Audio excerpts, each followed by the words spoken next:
Good evening, everyone. Thank you so much for joining us for this webinar tonight. We know that safety is a top concern for residents across the whole borough, and this was shown by what you say to us, but also our resident insight survey for the last few years. We want to make sure we're keeping you informed about what the council are doing and what the police are doing to tackle the community safety issues that you're facing. And we're planning to host webinars like this one roughly every 6 months so that we can answer as many questions as we can from residents. So I want to thank everyone who submitted a question, which gave us a really good idea of the specific concerns that people have, and we'll get answering your questions later on. And just to explain, the reason we do this as a webinar is that it means we can get through as many questions as possible and give you as much information as possible. So during this webinar, you're going to hear about some of the joint work that the police and the council are doing with other community partners across the borough to prevent crime, to respond to crime, and to deal with antisocial behaviour. This includes issues that we know that you're facing from our data and that you've said have the greatest impact on you. So this includes drug crime, phone theft, and youth violence. Whilst in Waltham Forest we have lower rates of crime than in London overall, we know that crime, when experienced, is hugely distressing for people. And it's not only direct victims who are affected and who it has a big impact on, but it's also the wider community. We want to make sure we're doing everything that we can to make sure everyone is safe and feels safe in the borough. I know also that as residents, you'll be really aware that public services are facing big financial pressures at the moment. And at the same time, we have increasing numbers of people who need more support than ever. I'm afraid there isn't a simple solution to improving community safety. It needs all of us working together. That means the police, the council, our community voluntary sector, our other public services, and of course residents. And this really helps us to ensure that the resources that we have are going to where they're needed most. So I just want to be really clear that the information and intelligence that you provide when you make a report to the police or to the council helps us build a picture in the borough, understand where worrying trends are happening, where there are frequent hotspots and where there are key people of interest, and do the work we need to address it. So please do keep talking to us and keep reporting.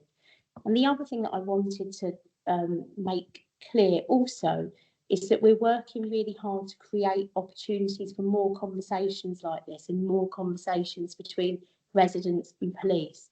And that's going to mean 2 of these webinars every year, but it also means increasing work to promote police ward panels, which happen in every ward, and expanding opportunities to learn from and engage with young people. And I want to stress that if you look at the police, at the Met website, and you go to Waltham Forest, and I know we'll be sharing the link, you will be able to find the next ward panel meeting going on in your ward. And I'd really encourage you to attend those because it helps police and local councillors get a picture of what's going on and respond to your issues. I also wanted to mention the Citizens' Assembly on neighbourhood policing, which we held last year, which has resulted in us building a really robust action plan covering these changes that I've just mentioned. And I'm really looking forward to sharing more information with you as that's published officially very soon. So without further ado, because we want to make sure we're hearing from you on your questions, we're joined today by Chief Superintendent Dan Card, who's the Borough Commander for North East London, and by Superintendent Sarah Jackson, who is the lead for neighbourhood policing. And the 2 of them are going to be sharing more with you about police work going on in Waltham Forest. So Dan and Sarah, over to you.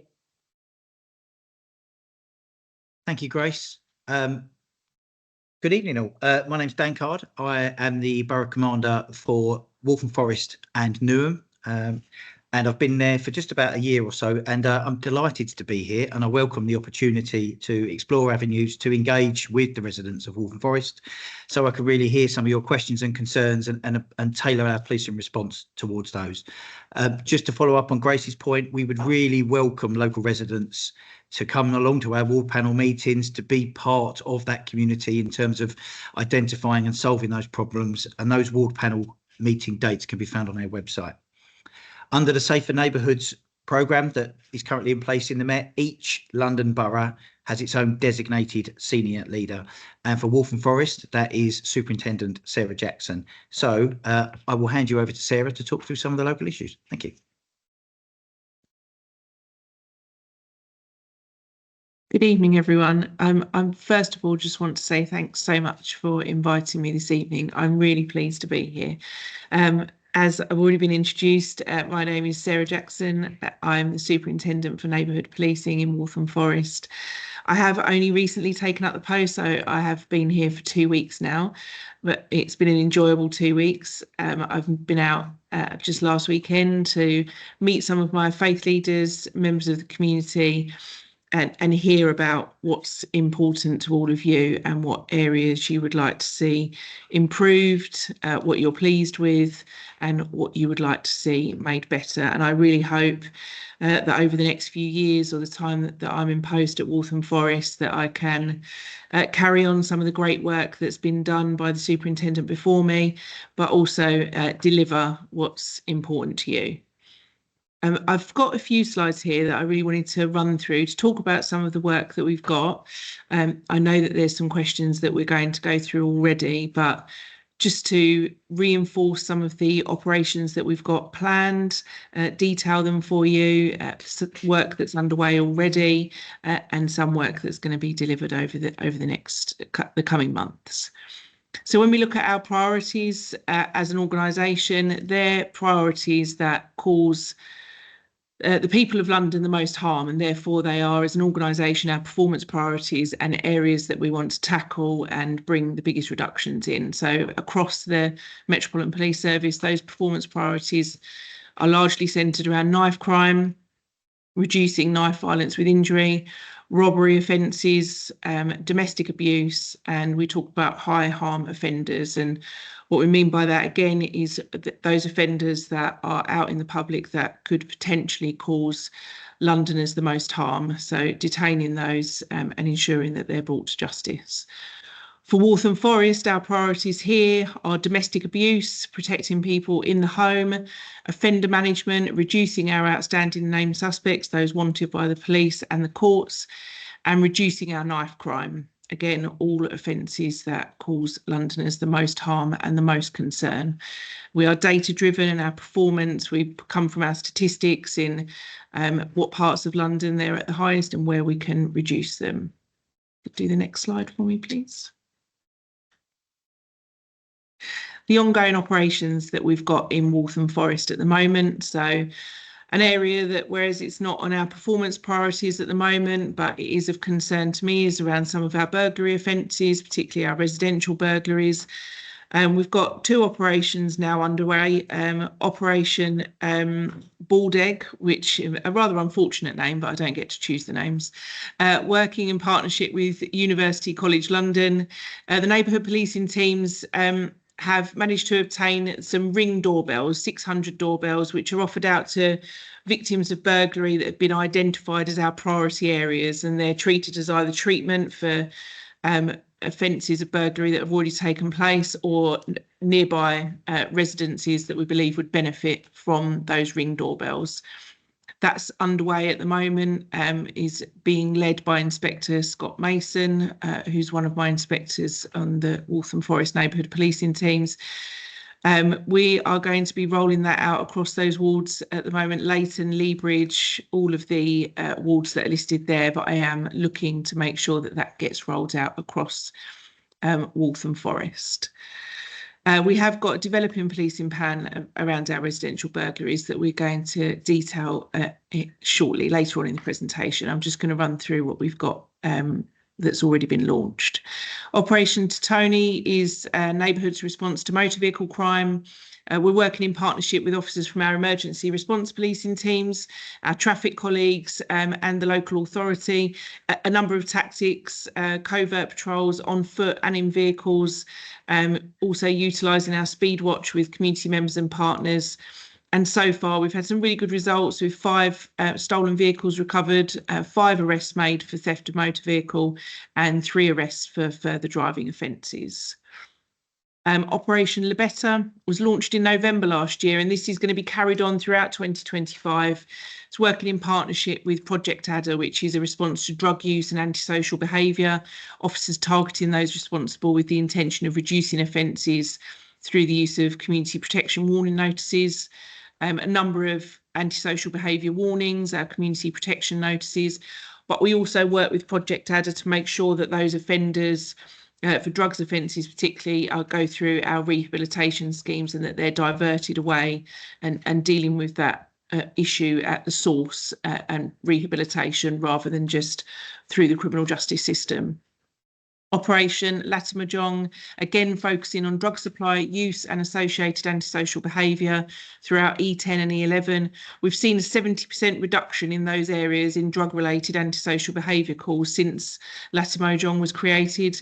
It's currently been supported by colleagues from Territorial Support Group. I'm really hoping that we can secure them again for another 4 weeks. We find that out on Thursday next week. Really hoping that that continues because we've seen some really great results in that area. And Operation Albert, again, carrying on with the use of the passive drugs dogs in and around some of our transport hubs, which again has seen some great success. And we've had a planned deployment for the end of March, but we're carrying that on through into April and May.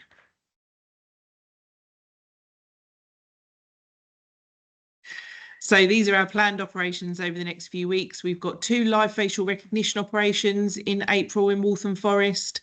We've seen some great success with reducing those high harm offenders, our outstanding named suspect, which of course is a priority across the Metropolitan Police and particularly in Waltham Forest. We're carrying on with our violence against women and girls information stands, transport hubs, engagement stalls that we use at Leighton Orient and across the borough. We utilise our colleagues from our Metropolitan Special Constabulary, where they're working with licensing visits with our council antisocial behaviour teams across the borough, but particularly focused on Hoe Street, High Street, St James and Mark House. We've also got robbery patrols covering our robbery hotspots of Black Horse and High Street E17. A pickpocketing operation that focuses on the High Street and St James. And we're also working closely with our design out crime officers who are reviewing some of our spaces that require some target hardening alongside our local authority colleagues. We've had some closure order operations running. They're going to continue between March and April. Also Operation Moon Twist, which are joint operations with the local authority and immigrations. They're intelligence-led, targeting potential brothels. We work on enforcement, but also safeguarding. Operation Sceptre, which is our neighbourhood policing-led area of operation aimed at reducing knife crime, where we target retailers and the sale of knives, and largely the prevention and detection of any offences.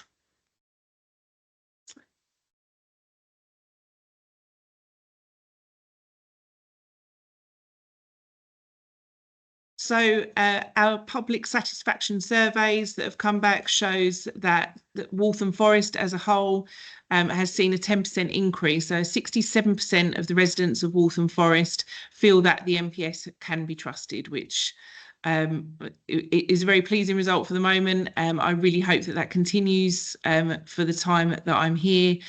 Our drug-related antisocial behaviour has fallen 20% in the last 12 months. Which is a significant reduction. And with our residential burglary offences, although there is a current spike that we are working on, it has fallen year on year by 4.9%. So we're going to move on shortly to some of the questions that we've been given in advance. I really hope today's session is of benefit to you, and that at my time at Waltham Forest, I can deliver on all the things that you need. Thanks, Grace. Thanks so much, Dan and Sarah. And I think it was really useful to see the whole picture of all the operations that you're involved in across the borough. So I'm going to go to Timoteo Okatunji, who's our Acting Assistant Director for Enforcement and Safety at the Council, and he's going to talk about our approach to ASB, or antisocial behaviour. I'm going to try and avoid acronyms. Timoteo, over to you. Thank you, Grace. Before we go into your questions, I'd just like to give an overview of how we as a local council are trying to keep you, our residents, safe. Could you go to the next slide, please?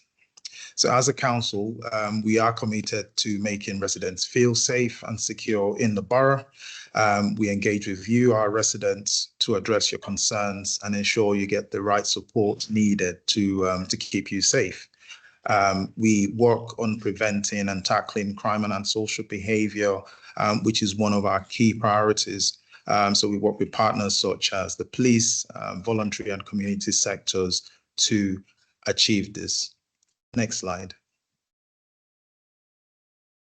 So how are we tackling antisocial behaviour? So our team of 12 ASB officers dealt with just over 3,700 antisocial behaviour complaints from you, our residents, across the borough on a range of issues.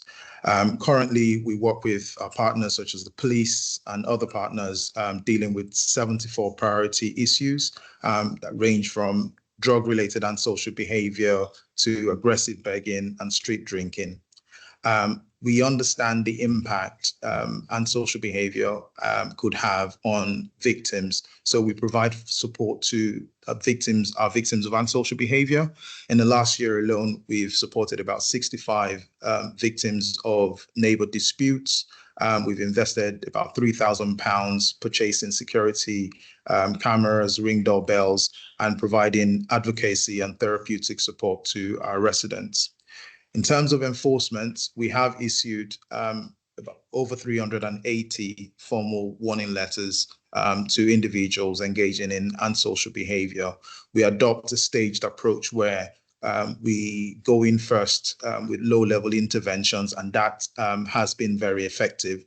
We do have a few individuals that are persistent in perpetrating antisocial behaviour. Those are the individuals we issue with measures in orders like community protection warnings or notices requiring them to stop their behaviours or face penalties. We've also managed to apply and achieve over 30 premises closure orders, most of which are related to drug misuse occurring in and around properties within the council. Next slide, please. So what are we doing to keep our residents safe?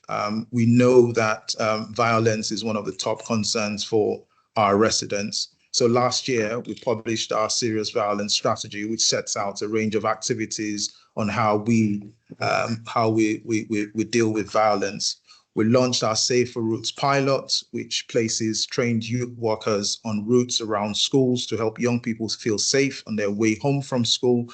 We've also expanded our network of safe spaces to include libraries, leisure centres, and space for all youth spaces, where young people can seek support if needed from trained staff. We recognise that quite a number of people are affected by issues around violence against women and girls. We launched our Safe Streets app, which enables residents to report harassment to us, and residents can use the app or email to seek support from our Vogue team. We also deliver free outreach and training across the borough. We have some youth provisions for mentoring, free sports, and creative sessions for our young people in schools and community and in the community settings.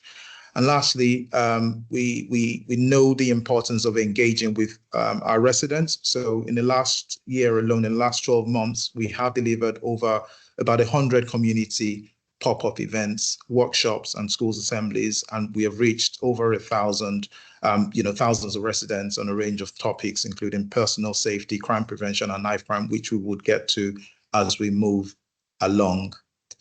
Thank you. Next slide. So we'll go into the question and answer sessions. Yes, thank you yep. so much to Matteo. Really, really helpful summary of our approach in Waltham Forest. And I hope that residents who've joined us can see the very strong partnership between council and police and lots of other stakeholders as well. So as we promised you, we've left 40 minutes for questions, nearly 40 minutes. So I'm going to get on with it so you get to hear the answers to your questions. So the first question we have is on police visibility. So the question is, when are we going to have greater police presence on the streets? Do you have any plans to reopen any of the police stations, or at least some of the front counter services? And Dan, I'm going to go to you for that question. Thank you, Grace. So as part of our Safer Ever Neighbourhood programme, every single ward in Waltham Forest has a dedicated ward officer. And to build on that, we've made sure that we take a precision, data-focused approach so that when we take action and activity, it's targeted. And through some of the examples that Sarah's given you before, I hope you can see the effect of that. But there is a reality that sometimes police presence isn't just about cops in uniform. Sometimes it's about working in a covert way, working jointly in other wards to have the resources to be able to deal with stuff effectively. But I can give you my assurance that we are committed to delivering a good service for the people of Waltham Forest. There is a but, however. Unfortunately, we aren't getting any more officers, and that isn't something I am able to control. As you no doubt may have seen in the last 24 hours with the police funding arrangements, the Met Police have been left with a £260 million funding shortfall. We are grateful for the work that's been done by the Mayor's Office and Moped to bridge the original gap, which was £450 million, but that still leaves with a £260 million shortfall. And we are going to have to, as a service, make some really significant and substantial tough choices. Part of that is reducing our officer numbers across London by 1,700 officers, staff and PCSOs, and therefore some of our services. So to answer the second point of this question, no, there are currently no plans to open any front counter services. We have one 24-hour counter at the moment, which is at Chingford, but at the moment there's no plans to increase that. Over the coming months, we'll be working with the Home Office, the Mayor and MOPAC to go through the spending review and to enable what we can do and how that works out in terms of a sustainable workforce plan. But I'm not able to give you any more details on that at the moment. Thank you, Grace. Thanks, Dan, and I really appreciate your commitment to work as hard as possible to be in terms of police presence, regardless of the spending plans. And of course, myself, MPs and Councillor Kevin Limbergy, who will be talking to you later, will continue to lobby to make sure we get our fair share of resources here for this very important issue. So moving on to the second question, which is about phone thefts. Sarah, can you tell us a bit about what is being done to prevent and catch phone snatchers? Yes, absolutely. So phone theft for us as an organisation, but particularly in Waltham Forest, continues to be a problem across London. Recently, we have shared our Look Up, Look Out campaign, which we've utilised signage, dot matrix across Waltham Forest, and also the floor stenciling in certain areas where we've been blighted by phone theft. These sort of methods of communication, they offer some advice and guidance to wider public on how we can make ourselves less vulnerable by putting mobile phones away, especially when we're walking down areas that might not be as well lit or we feel more vulnerable. We recognise in Waltham Forest that robbery and phone theft are a great concern, and we're working with mobile phone providers to combat that threat. Our response to smartphone theft is Operation Reckoning. We've recently had an intensification week, which took place in January, where as a priority, we will continue that throughout April and May. We've done some community reassurance in particular areas across Waltham Forest. High Street E17 has been highlighted as a prominent hotspot for theft snatch offences. So we've done some increased patrols there and high visibility. And since the beginning of February, there have been 37 deployments into that location with various tactics, from over patrolling officers, as I say, in high visibility. But again, as Mr. Carr just alluded to, we don't always have officers out in yellow jackets. Some of our tactics are covert, so you might not always see the officers there, but they are there. Done 59 stop and searches, 13 of which have had positive outcomes where there have been arrests, warnings or items seized. And during those, 6 stolen phones have been recovered, 3 stolen phones recovered in house searches and warrants in the area. And we've had 8 phone theft arrests, including one from a recent robbery in one of those hotspot locations. We had a prominent suspect arrested in March, who had been operating in that hotspot location. He's since been charged with one offence and bailed for another. We've had our territorial support group colleagues in Waltham Forest conducting those visible patrols for the last 8 weeks. They've made 10 arrests in the area for a variety of offences. And as I said earlier, we're really hoping that we can secure that asset for another month. In regards to our prevention for phone theft, it's part of our briefings every day that I task out my ward teams to patrol, provide those safety talks to use walking around when they see them out with their mobile phones on display. And we've also got Operation Ringtone still running in the High Street team and St James, where they visited mobile phone shops on respective wards and have ascertained contact details, offered guidance on handling stolen goods using property marking technology to identify those stolen phones. We've got regular visits planned over the summer months, and we're working alongside trading standards to identify non-compliance and seize any stolen mobile phones. We've also, off the back of the conversation about police stations, utilising our mobile police station that is shared across East and North London to try and get that rolled out in Waltham Forest over the summer period. We use my police community support officers that can distribute leaflets and advice on how to keep yourself and your property safe over the summer months. We've got our proactive colleagues as well. They've executed a number of warrants based around intelligence and that ringtone data. And again, we've got live facial recognition deployed twice in April in Waltham Forest. Thanks, Sarah. I can really tell from that update the sort of different layers of that work that's being done. So moving on to another really important issue, drugs are a real problem in our part of the borough, and we know this can be extremely intimidating to residents. Can you say a bit about what's being done about this, Sarah? And then I'm going to ask Teo to come in from a council point of view.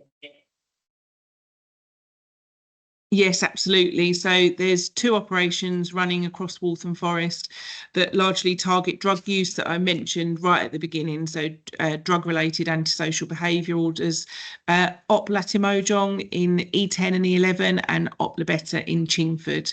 Again, a range of overt and covert tactics used. But the Safer Neighbourhood teams, part of these are the high visibility patrolling and enforcement, either by arrest or via our early intervention scheme, again, working with Project Adder. So we use those diversion tactics to try and divert people away from drug usage. Repeat offenders for drug-related antisocial behaviour, including those community protection notice where we've got positive requirements to attend sessions, and the Change Grow Live programme, again supported by Project Adder. In addition to those patrols, throughout the last few months, we've worked jointly with our local authority colleagues to identify vulnerable premises and cocooned addresses where we've obtained closure orders and enforce them.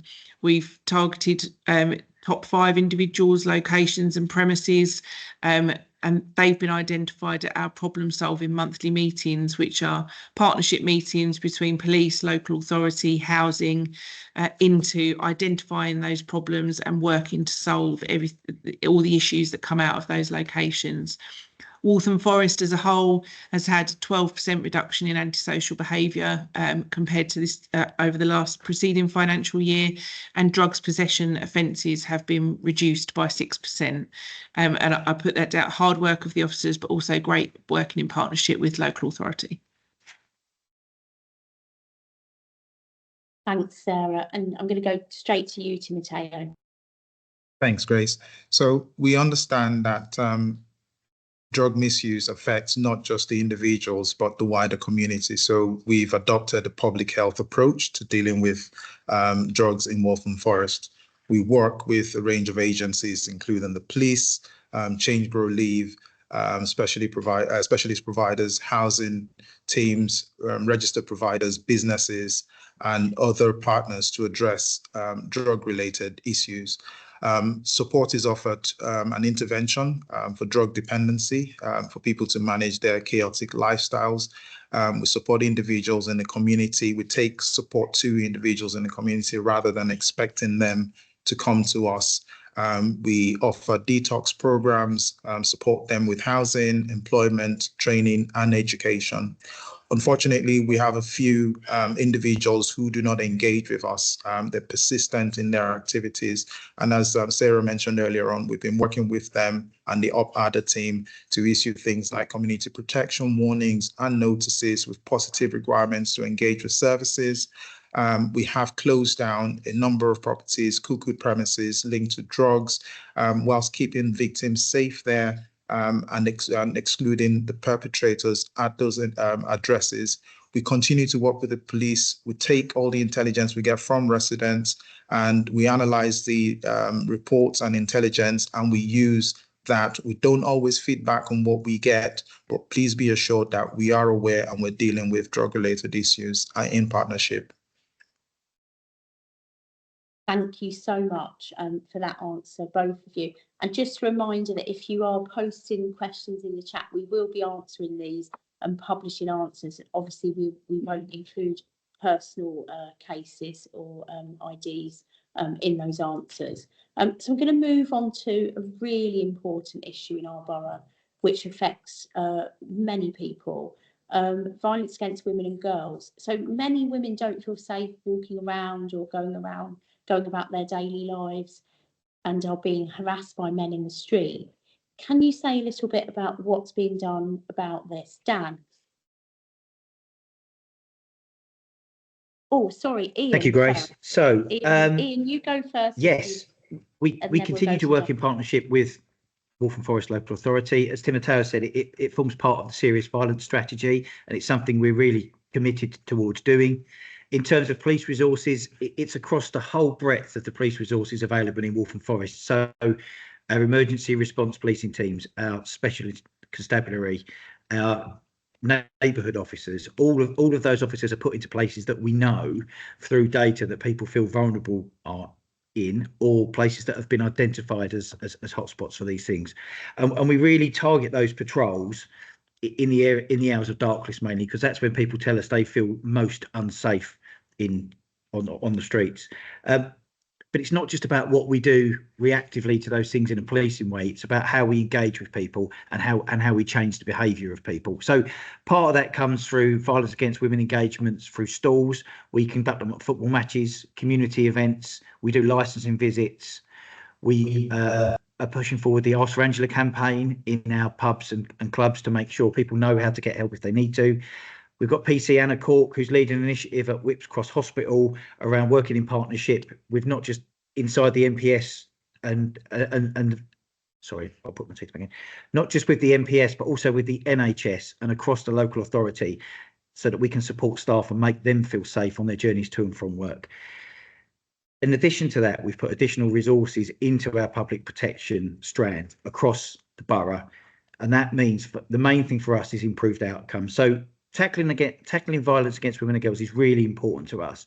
And in Waltham Forest, we've seen a 22% reduction in violence against women and girls over the last year. So to repeat my earlier comment, we are absolutely committed to this. We are working really closely with the local authorities and third sector agencies, and it's something we're really keen to continue our focus on.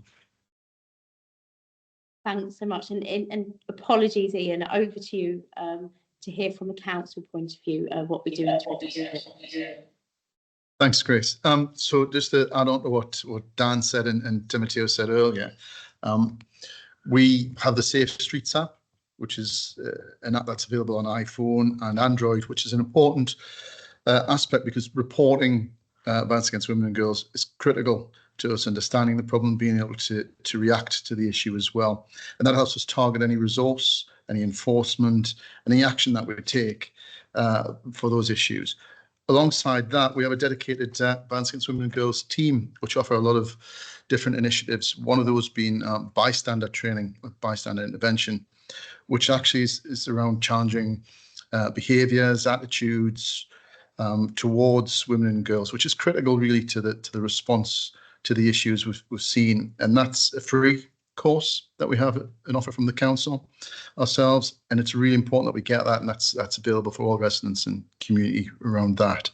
We also tackle the other issues around violence against women and girls of domestic abuse, and we have commissioned specialist services in and around that. So, you know, a broad range of services to look at this issue that's remained quite kind of hidden for a long time, but it's at the top of our agenda. Really, it's a key aspect of our work.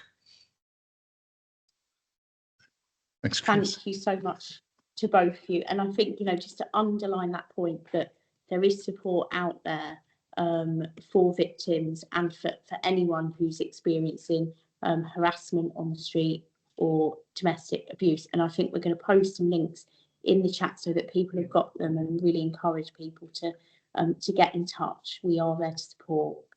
We're going to move on to serious violence. We've had a question here. I appreciate that the council is putting bleed kits in several locations, which are kits designed to help people if there are violent incidents. But what are the police and council actively doing to prevent knife crime and keep young people safe? And Sarah, I'm going to go to you first.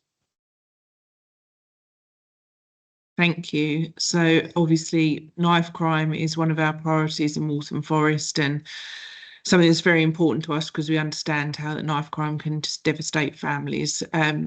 Our main activities for my officers in order to combat knife crime is to be out onto the streets and utilising their stop and search powers.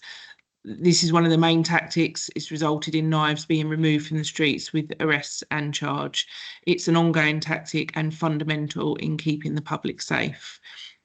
When we come to preventative aspects, officers regularly visit the schools and engage with students regarding the dangers of knife crime, offering prevention and diversion tactics.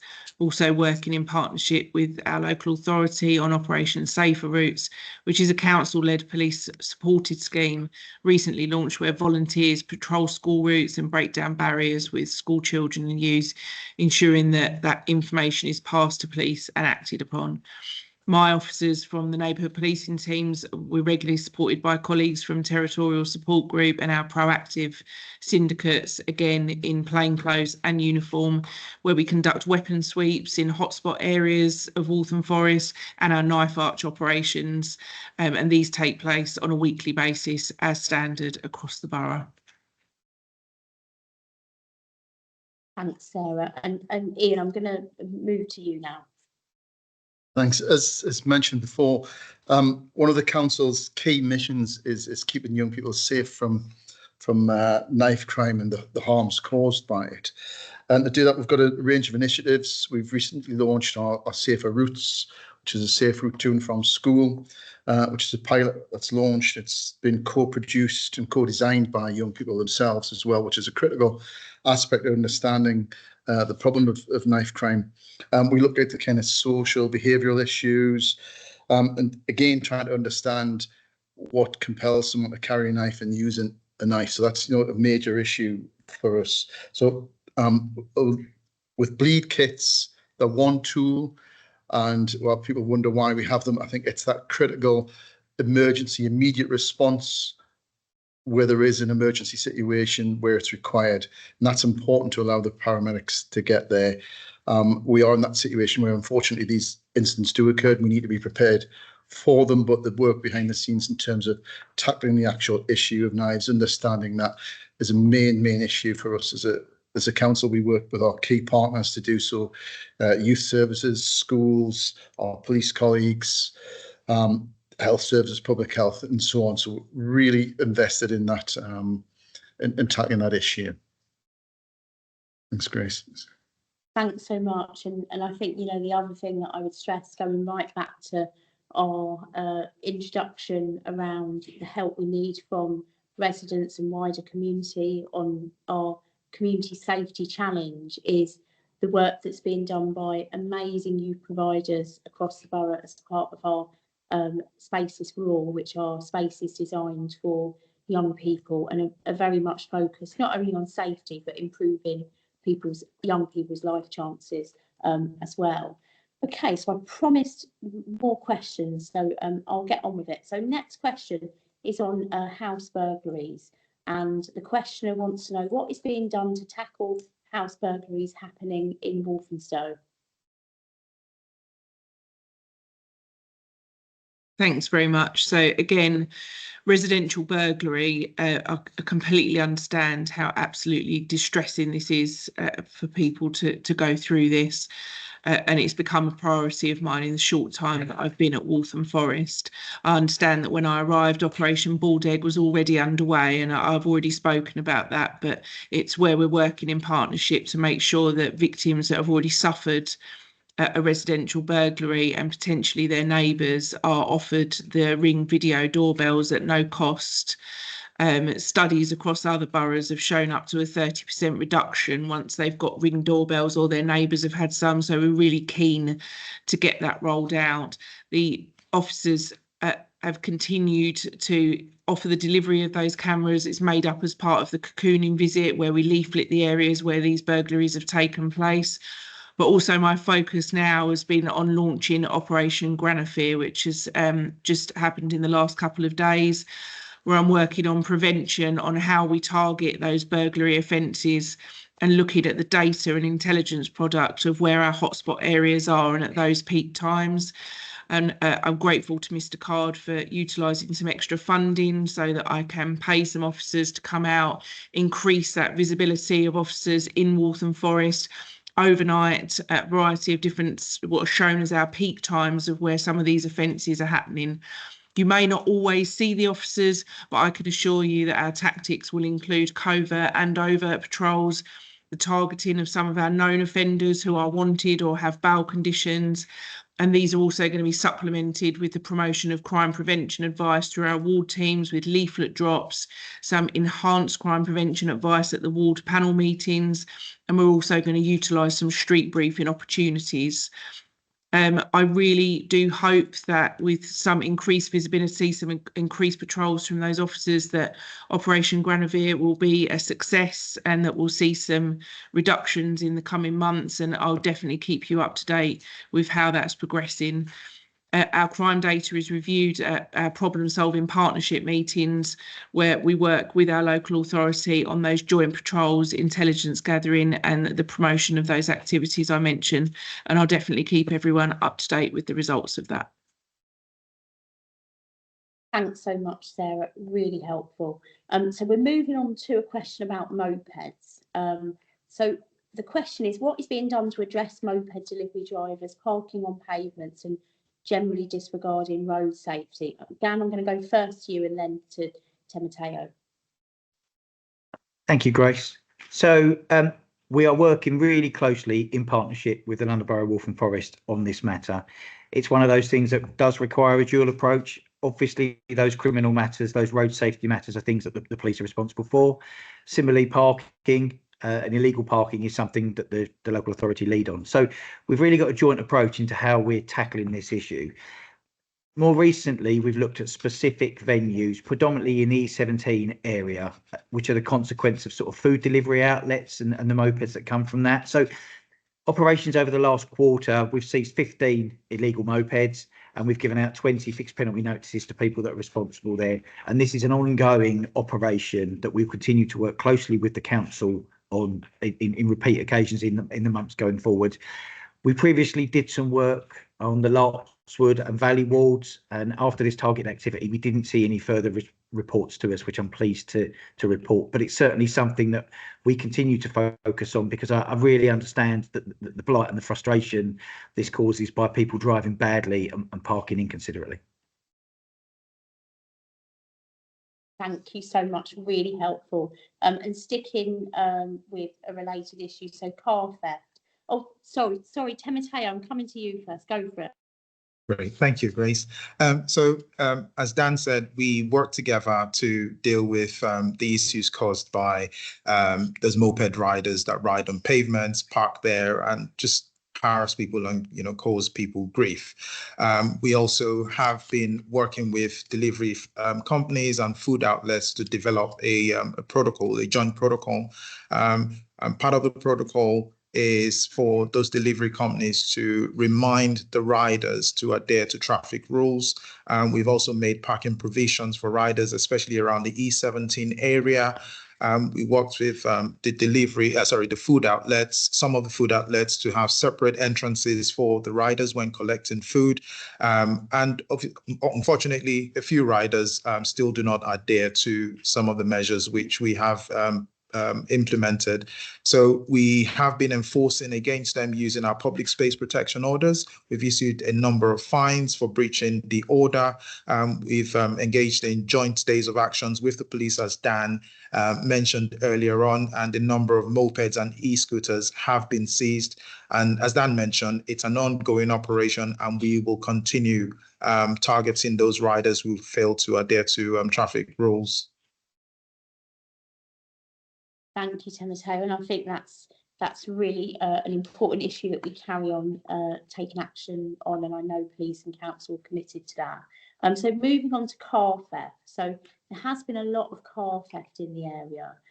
Are the police succeeding in catching the perpetrators, and where can we find stats on crimes being reported and perpetrators being caught? Yeah, great question. Thank you. So I have already mentioned Operation Tony, but I will run through it just briefly again.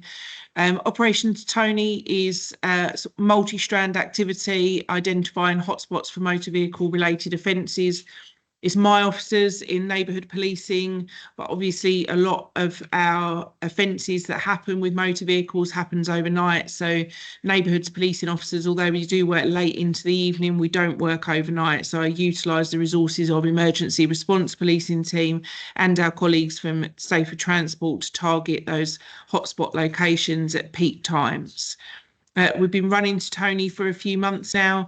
These have again included both covert, overt patrols, street briefings with residents, and the promotion of crime prevention advice on our social media channels, and working again with local authority colleagues. We've worked on targeting those offenders that we know are known for motor vehicle related offences, where we've carried out arrest inquiries at known addresses for those that we know are wanted, along with bail checks if they're on bail for motor vehicle related offences. It has to date led to 5 arrests of people for motor vehicle offences that have been involved in the commission of those, and we're carrying on Operation Tony for the foreseeable future, so it's an activity that remains ongoing. Thanks, Sarah. And with about 5 to 10 minutes to go, we've still got quite a few questions. So what I'm going to do, I think we can whiz through them with slightly briefer answers, because so many important questions still to cover. So we have a question on CCTV. We need more CCTV to prevent crime and catch criminals. What is the council doing about this? Timoteo. Thanks, Grace.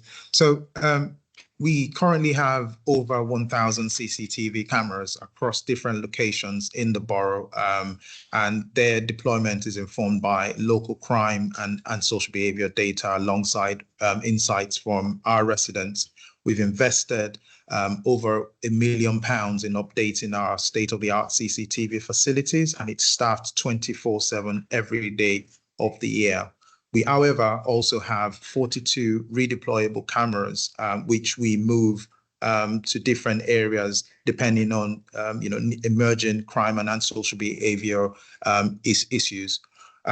Unfortunately, those cameras can only be deployed for only a period of time. They are restricted due to the demands across the borough, and they're not permanent. They're not a permanent solution. Our CCTV suite also has a live stream direct to the police borough control room, so they can view images in real time.